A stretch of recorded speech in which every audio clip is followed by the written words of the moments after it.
Jail ಸೇರ್ತಾ ಇದ್ದಾನೆ, ಮನೆಗೆ ಹೋಗಿ ಬೆಳಗಬೇಕಾದ ಮಗಳು ಸ್ಮಶಾನ ಸೇರಿಸ್ತಾ ಇದ್ದಾಳೆ. ಇಂಥಲ್ಲಿ ನಮ್ಮ ಕಡೆ ಹೇಳಿತ್ತನನ್ನು ಗುರ್ತಿಸ್ಕೊಂಡು ಇವತ್ತು ಕಾಲೇಜ್ ಹೋಗಿ ಕೊಲೆ ಮಾಡ್ತಾ ಇದ್ದಾರೆ, ಹಾಸ್ಟೆಲ್ ಹೋಗಿ ಕೊಲೆ ಮಾಡ್ತಾ ಇದ್ದಾರೆ, ಮನೆ ಹೋಗಿ ಕೊಲೆ ಮಾಡ್ತಾ ಇದ್ದಾರೆ.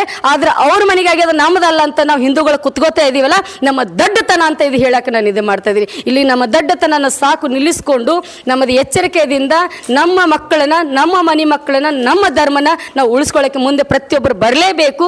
ಇದಕ್ಕಾಗಿ ನಮ್ಮ ಉಸಿರು ಹೋದ್ರೂ ಪರವಾಗಿಲ್ಲ, ನಾವು ಇದಕ್ಕೊಂದು ಹೆಸರನ್ನ ಕೊಡಬೇಕು, ಒಬ್ಬರ ಜೀವ ಉಳಿಸ್ಲಿಕ್ಕೆ ರಕ್ಷಣೆಯಾಗಿ ನಿಲ್ಲಬೇಕು ಅಂತ ಎಲ್ಲ ನಮ್ಮ ಸೋದರ ಶರಣರಲ್ಲಿ ನಾನು ಒಂದು ಮನವಿ ಮಾಡ್ಕೋತಾ ಇದ್ದೀವಿ. ಯಾಕಂದ್ರೆ ಇತ್ತೀಚೆಗೆ ಏನಾಗ್ಯದಪ್ಪ ಅಂತಂದ್ರೆ ಅವ್ರು ಮಾಡ್ಲಿಕ್ಕತ್ತಾರ, ಅವ್ರದೆಲ್ಲ ಬಿಡ್ರಿ, ಇವ್ರು ಮಾಡ್ಲಿಕ್ಕತ್ತಾರ, ಇವ್ರದೆಲ್ಲ ಬಿಡ್ರಿ. ಹಿಂಗಂದಾಗಾಗಿ ದುಡ್ಡು ಕೊಟ್ಟು ಕೊಂಡುಕೊಳ್ಳೋರು ಜಾಸ್ತಿ ಆಗ್ಯದ.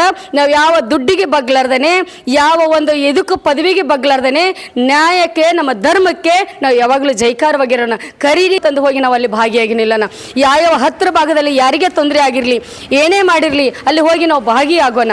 ಒಂದು ಘಟನೆ ನಡೀತು. ಒಂದು ಗುಟ್ಕಾಗ ಸಂಬಂಧ, 10 ರೂಪಾಯಿ ಗುಟ್ಕಾ ಸಂಬಂಧ ಒಬ್ಬ ಅಜ್ಜ ಹುಡುಗಿ ತಂದು ಕೊಡಲಿಲ್ಲ ಅಂತ ಹೊಡೆದು ಕೊಲೆ ಮಾಡಿ ತೆಗೆದು ಸಿವಿಲ್ ಹಾಕೊಂಡು ಹೋಗಿ ಬೇರೆ ರೀತಿ ಬಿಟ್ಟು, ನನ್ನ ಕಾರ್ ಬಿಟ್ಟು ಇನ್ನೊಂದು ಗಾಡಿಯಲ್ಲಿ ಹತ್ತಿ ಬೇರೆ ರೀತಿಯಿಂದ ತಿಳ್ಕೊಂಡು ಜೈಲಿಗೆ ಹಾಕೋರಿಗೆ ಬಿಡಲಿಲ್ಲ, ಒಬ್ಬಳೇ ಹೋರಾಟ ಮಾಡಿದ್ವಿ.